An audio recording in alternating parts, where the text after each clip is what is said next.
Hey, what's going on, everybody? Thanks so much for tuning in, and welcome to the first episode of Making Bank, where we talk to the creators and community inside Bankless DAO, the world's first ever media and culture DAO.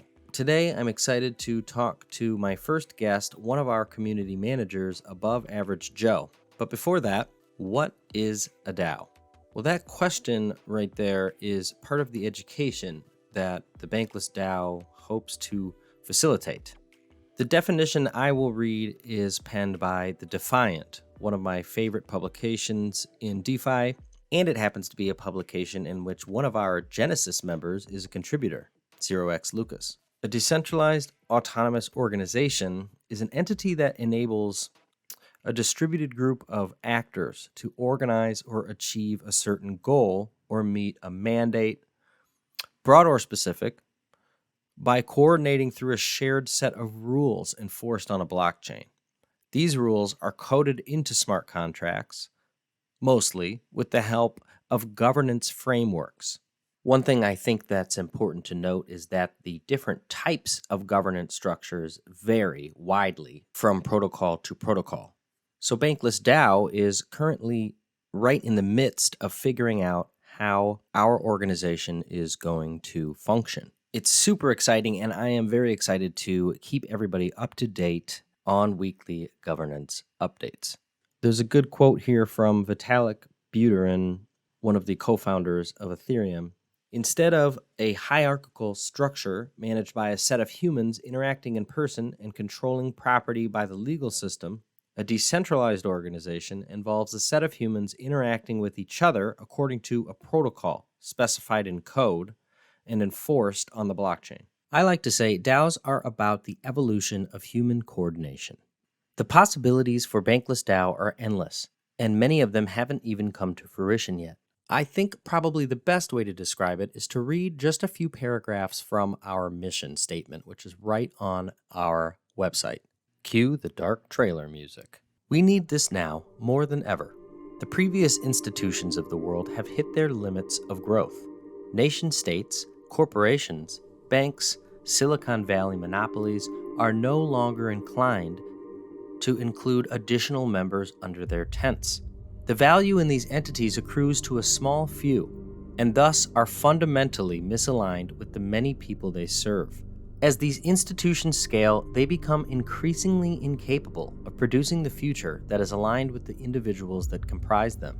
Bankless started in 2019 as a newsletter, added a podcast in 2020, and in 2021 is now a self-sustaining media company dedicated to democratizing access to information about the world of decentralized finance. The role of Bankless is to operate as a public good for education, media, and culture on crypto and all other bankless technologies that are being introduced into the world. The growth of Bankless has outpaced our wildest expectations, and the demand to help grow the Bankless message has grown into spin-offs like Bankless Russia and Bankless France. The Bankless movement is ready to grow out of the hands of the few and into the hands of the many. The Bankless message is a global banner, and the Bankless DAO is the organization that coordinates people under this banner. Only an internet-native organization is capable of growing an internet-scaled revolution, and thus we need a Bankless DAO to grow the Bankless revolution. We want a money system by the people and for the people. We want to propagate crypto, media, and culture. We want to help the world go bankless. Help grow the world's first ever media and culture DAO. Bring your talents, time, and ideas. Join the revolution. I personally believe that the Bankless DAO will be able to help people all over the world achieve financial freedom through decentralized finance protocols. It's time to join the Bankless DAO on our mission to ditch Wall Street and the banks. So, for a little bit of weekly news for the Bankless DAO, Bankless is collaborating with MetaFactory on a bunch of new swag that will be sure to melt faces. Bankless is dropping new swag with MetaFactory every month, starting now. And the first drop happens on May 17th, so be sure to subscribe to Culture and Apparel to get an email notification. In more news, David Hoffman from Bankless says that the Bankless LLC had a bunch of products that were 50 to 70% completed that they are planning on handing over to the DAO. Pretty cool that they already had some revenue streams in mind for the DAO. And the first three are going to be the BED index from Index Co-op. This will be an index token comprised of Bitcoin, Ethereum, and DPI, the DeFi Pulse index token. And there's also been a lot of other proposals put forth recently. So everyone is loving the energy. There are proposals in the works for our various guilds, a Writers Guild, a Translation Guild, and the treasury is not unlocked yet. But as soon as the DAO is able to spend money, there will be a few revenue sources already that will hopefully generate on-chain cash flow. This is really cool because eventually the different media nodes are going to be able to make bank, token that is, for contributions, which is really cool, and we're all really excited to get to that point. Check out our weekly roll-up to see some bank token analysis by one of our members, and join our Discord to check out all the different proposals in discussion. And lastly, check out the weekly roll-up for a great article called DAOs Are the Second Big Breakthrough, an article from Polychain Capital on why DAOs are the future of venture capital. Next, I'd like to talk to our guest, Above Average Joe. Joe is indeed above average as he does a lot of things for the community. He's our lead community manager, handles onboarding support, moderation, spam control, coordination of channel organization, volunteer placement, encouragement farmer, proposal organization, and Genesis interface. So can you just tell us a little bit about what you do for the DAO, kind of what your role is as of now? Yeah, I mean, the DAO's only like a week old, so Right. there's not too much in the way of official positions yet. Right. But in some of the volunteer forms, I've seen lead community manager thrown around next to my name.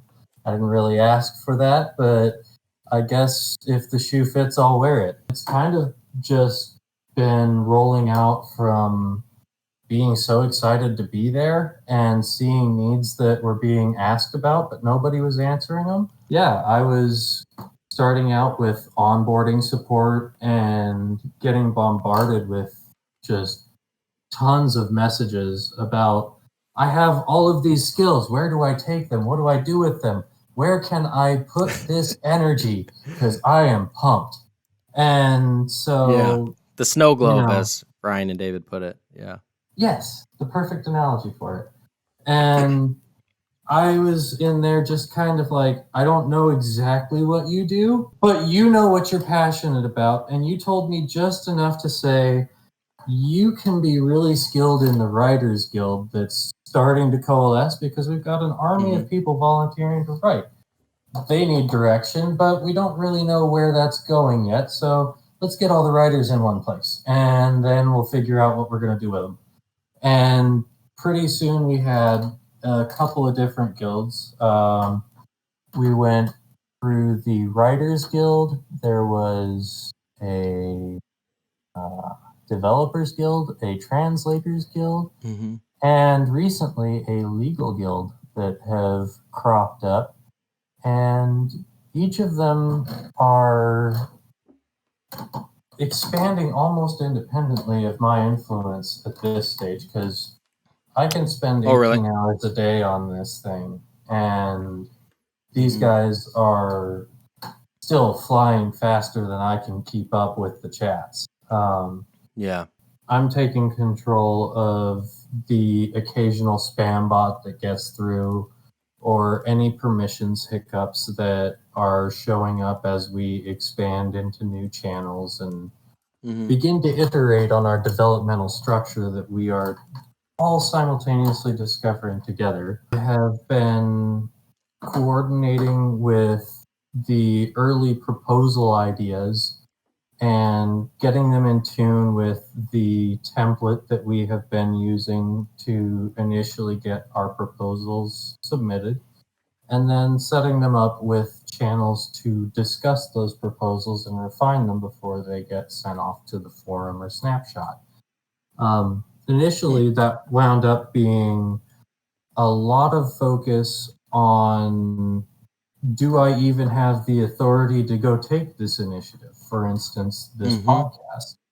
But before very long, we came to a kind of consensus that as long as you don't need any money from the Treasury initially, you can kind of run with your idea, and if the DAO likes it, it's going to get adopted, and you will feel that energy get poured into your project. And so, in that sense, the things that the individual DAO members want to see are the things that we are creating. And the product market fit is coming from people looking at it and saying, I wish I had that. And then somebody like me or another community manager comes in and says, sure, I dare you to do it. And usually they've got enough energy that just that little prod is all they need before they're off and making a podcast. Yeah, and look where we are now. Yeah, and I do a little bit of interfacing with the Genesis team and kind of pulling the occasional support thing that should be directed up to them and making sure that they're not as swamped with the basic things since they're still running an LLC. Those guys are busy. Anything else that winds up falling through the cracks of the initial organization, I'm trying to catch and pick up and make sure that out of the gate, this machine stays as well oiled as possible. Yeah, well, I want to thank you because you've done a lot. I've seen you in the support channel like all day, just helping people on top of everything else that you're doing. So yeah, thanks for doing everything you are. Somebody's got to do it. Yeah, and it's nice to see that the dust has settled a little bit. You know, I couldn't keep up there for a little bit. It was like nobody could. I spent 18 hours a day for the first 3 days trying to keep up with these forums, and I still have a backlog of about 200 messages before I will have read everything. Oh wow, really? Yeah. I do not recommend everybody go and read everything in the forum. There's just too much. So, yeah. Curious, did you have any prior involvement to launch? Did you know, what was your experience with Bankless before the DAO launched? Well, I've been a subscriber to the newsletter since the very first one that Ryan ever put out. So I guess you could say I'm one of the earliest believers in Bankless. Nice. But as far as involvement pre-launch, I had no advanced knowledge that they were going to DAOify compared to anybody else that is currently in the DAO. I may have been right next to their ear, but those guys kept their mouths shut really well. Can you just talk a little bit about the Bankless DAO mission and, you know, what products do we aim to produce, or at least what products do you hope to see us aim to produce? Well, I think that the Bankless DAO mission is one of leveling the playing field. There's a financial market out there now that favors those with specialized access and ways to get at those deals that aren't even available to the common man. And a lot of that is done under the pretense of protecting the investor that doesn't know what they might be risking. But that system is horribly outdated. And I've heard of some early moves to try and change accredited investor rules in the United States, but things like that are, you know, a day late and a dollar short in an internet world where we're moving at 1,000,000 miles an hour. And so it seems to me that equalizing access to the opportunities that empower us the most is really what we are going to be about. We're just breaking down those barriers to entry and making sure that everybody has that same access to the upward mobility that modern life should be giving to us all. As far as what we produce, people who understand how their money works. I mean, literacy of finances is not very widespread in the modern world. That's true. That's very true. And the first thing you have to do in order to become skilled at something is become aware of it. And in order for them to become aware of it, they have to be told. And so we are the messengers. Exactly. I mean, people ask me how yields work, and I tell them it's the same way your bank works. I mean, it's just that the wealth is going back to you. Yeah, and as I think it was Eisenhower who said, a rising tide lifts all boats. If the least among us is better off, then so are all of us. So why not make sure that the least among us is elevated as far as we can get them? Yeah, exactly. Yeah, that's really cool. So concerning governance, can you elaborate maybe a little bit on, you kind of already touched a little bit on how layers are kind of already naturally starting to form organically in the DAO. I don't know how much experience you have with previous DAOs, but could you elaborate maybe a little bit on where it's starting to go, so that maybe people who have been lost in the chaos can kind of see the structure a little bit? Yeah. Or is there any structure even yet? There's some. I would say that right now, I want to see our DAO really push energy into the education segment of the DeFi stack. Okay. Because right now, that sort of thing is almost missing. It's popular to cover the protocols and the things that they do out there. There are a dozen different newsletters that'll tell you about the newest token that can do something. But the vast majority of people out there, which the Bankless DAO is trying to reach, don't even have the words to communicate. Right. You start telling them about things like DAI and leverage and liquidation, and their eyes will glaze over before you get to the end of the sentence. Yeah, it's a whole new lingo. And we definitely need to be in a position to address this in order for the empowerment that I mentioned previously to come into play. No matter how we really address this, though, the next step that comes beyond that is going to be coming. I expect that long term, we're going to see Bankless carry the crypto movement into a world where we are in a post-capital scarcity society. And I don't know that that has ever existed in humanity. We've always had a crunch on resources somewhere along the way.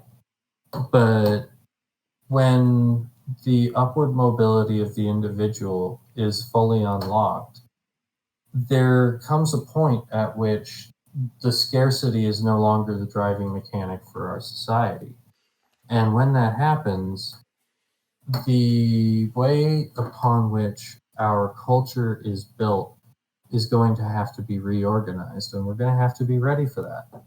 I feel like the Bankless DAO is the first step in building the new paradigm before the collapse of the old one.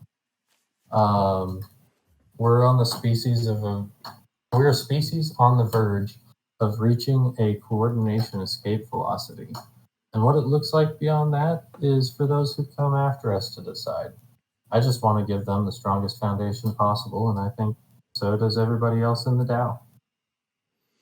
Yeah, that's great. We're accessing all kinds of new innovations in coordinating and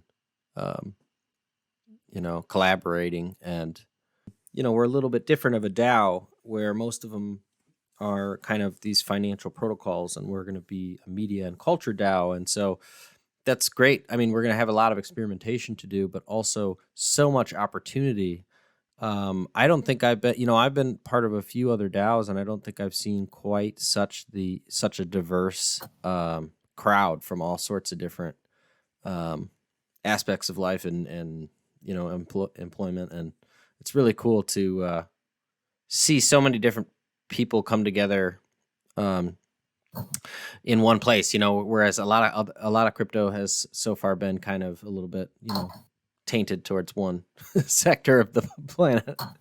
Absolutely. I feel like this group has been selected for the ideology and not any other demographic, which is something that is unique to the Bankless DAO. Yeah, very unique. Yeah, it's so cool. We know that DAOs are most likely going to be more capital efficient and productive than traditional companies. So how do you think that this can become a possibility for Bankless DAO?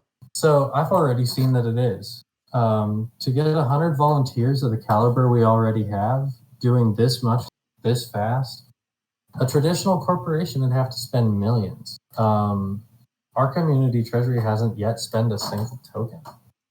If we leverage all the menu Legos that our organization is talking about and, getting ready to espouse to the rest of the world, then even if it works half as well as we are going to talk about it doing, no traditional company on earth is going to be able to compete with us.